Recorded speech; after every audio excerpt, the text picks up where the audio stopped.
warahmatullahi wabarakatuh. Kami dari Praktikal Laboratorium Proses Manufaktur Angkatan 2021 dari kelompok 31 akan mempresentasikan modul 1 tentang pengetahuan mesin las dan mesin bor. Next.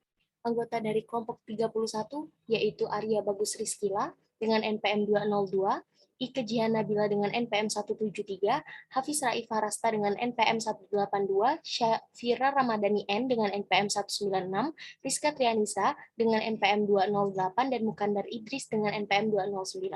Next.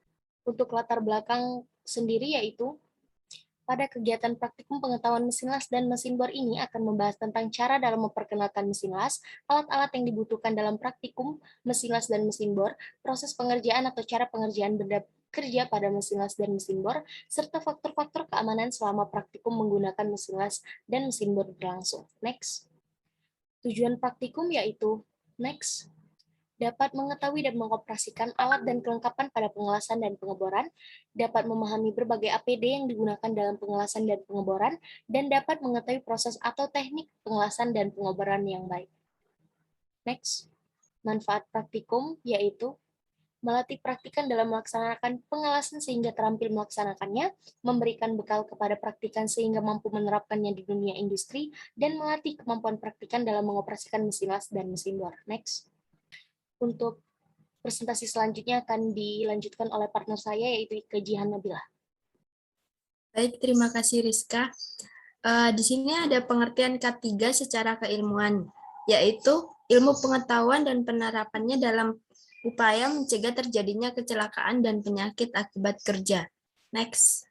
Untuk pengertian K3 secara filosofis, yaitu upaya yang dilakukan untuk memastikan kebutuhan dan kesempurnaan jasmani rohani tenaga kerja.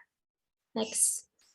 Untuk tujuan utama K3 sendiri, yaitu menciptakan lingkungan kerja yang selamat dengan melakukan penilaian secara kualitatif dan kuantitatif, dan menciptakan kondisi yang sehat bagi pekerja. Next.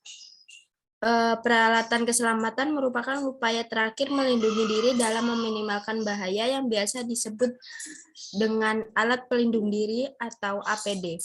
Nah, alat pelindung diri ini terdapat alat pelindung kepala yang terdiri dari helm pengaman atau kudung kepala penutup atau pengaman rambut. Lalu yang selanjutnya ada alat pelindung muka dan mata yang terdiri dari kacamata pengaman, tameng muka, masker selam. Lalu yang selanjutnya ada alat pelindung telinga yang terdiri dari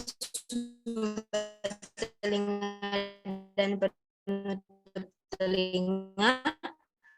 Lalu yang terakhir ada alat pelindung pernafasan, masker, respirator, kanister, dan emergency breathing apparatus. Next.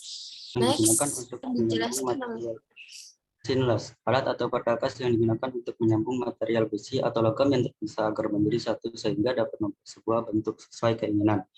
Mesin las umumnya dibagi menjadi dua, yaitu mesin las rapid dan mesin las listrik. Untuk prinsip kerja dari mesin las ini yaitu dengan cara membakar atau memanaskan sebuah kawat dengan energi panas yang dihasilkan dari gas asetilen yang dibakar, atau mesin las karbit dan aliran listrik atau mesin las listrik. Next.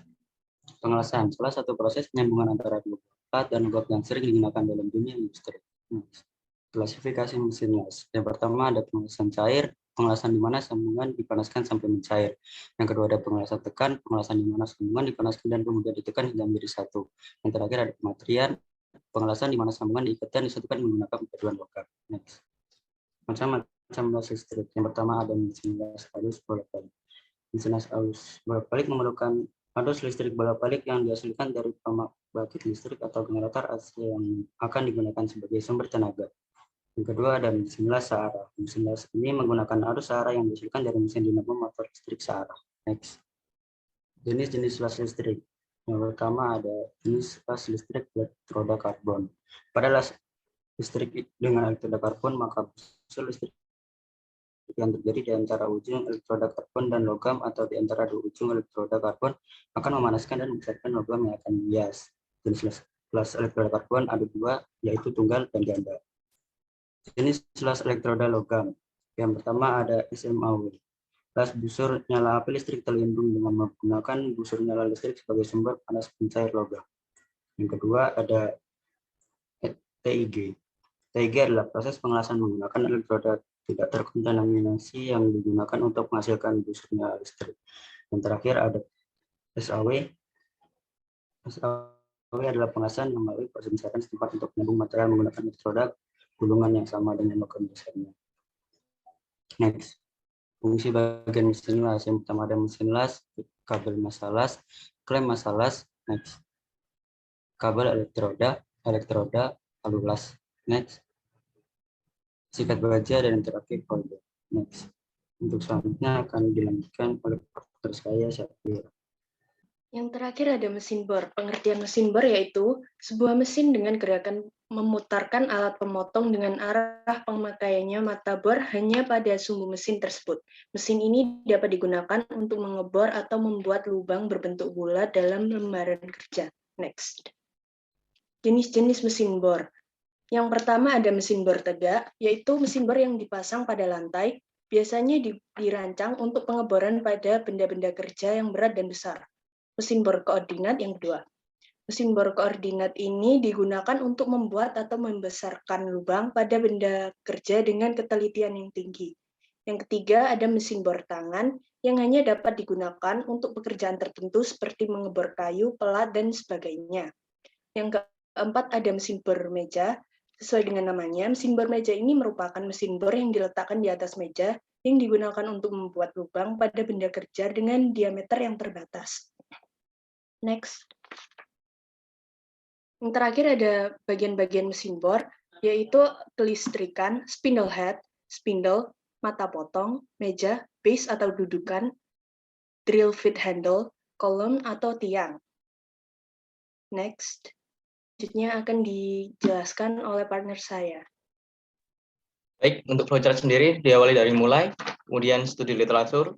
Studi literatur sendiri diambil berdasarkan buku, jurnal maupun penelitian terlebih dahulu. Untuk studi praktikum yaitu pelaksanaan praktikum yang diambil dari memahami tentang pelaksanaan praktikum seperti penggunaan alat, perlengkapan K3 serta prosedur dalam praktikum. Untuk rumusan masalah sendiri merupakan pertanyaan yang terjadi dalam dunia masyarakat. Untuk John praktikum sendiri merupakan sebuah bagian setelah rumusan masalah yang berisi tentang tujuan dan penyelesaian yang terdapat pada rumusan masalah. Untuk manfaat praktikum yaitu kepentingan dari pelaksanaan praktikum baik bagi praktikan maupun masyarakat umum. Ya, next. Untuk alat yang digunakan yaitu mesin las listrik, elektroda, mesin bor, dan pisau drill. Bahan yang digunakan plat besi dan kayu. SOP merupakan suatu alur dari pekerjaan yang akan dilakukan yang sudah terstandarisasi. Untuk SOP dari mesin las, memakai alat pelindung diri, menghidupkan mesin las, proses pengelasan, serta proses inspeksi hasil pengelasan. Untuk mesin bor, memakai alat pelindung, menyalakan mesin bor, proses pengeboran, serta inspeksi hasil pengeboran. Untuk selanjutnya yaitu peralatan K3. Peralatan K3 terdiri masker, penutup kepala, topeng las, baju kerja, sarung tangan. Untuk pengertian dari paham sendiri, praktikan diharapkan paham setiap proses yang telah dijalani dalam praktikum ini. Untuk flowsheet merupakan suatu catatan yang berisi hasil praktikum atau observasi dan tindakan. Untuk analisis dan kesimpulan analisis merupakan tahapan yang berisi analisa dari rumusan masalah yang kemudian dikembangkan untuk dapat dipelajari lebih detail. Untuk kesimpulan merupakan suatu pernyataan yang berisi ringkasan dari seluruh praktikum yang telah dilaksanakan dan selesai. Next, dapat dilanjutkan oleh partner saya yaitu Mukandar Idris. Terima kasih Arya. Pada kesimpulan ini kita dapat mengetahui bahwa dengan materi sebelumnya kita dapat mengenali alat mesin bor dan mesin las dan sebagai pengetahuan awal, dan yang kedua ada aturan-aturan dan pemakaian APD yang benar saat proses pengeboran dan pengelasan, dan yang ketiga kita dapat mendapatkan teknik dan keterampilan yang baik dari sebelumnya karena sudah mengetahui cara mengoperasikan alat dengan baik. Next. Untuk saran yaitu praktikan seharusnya lebih serius dalam memahami alat dan perlengkapan pada proses pengeboran, memakai APD, dan teliti dan serius dalam melaksanakan praktikum agar teknik ataupun keterampilan yang didapat sesuai dengan keinginan. Dan terima kasih. Itu dia dari presentasi dari kelompok kami. Wassalamualaikum warahmatullahi wabarakatuh.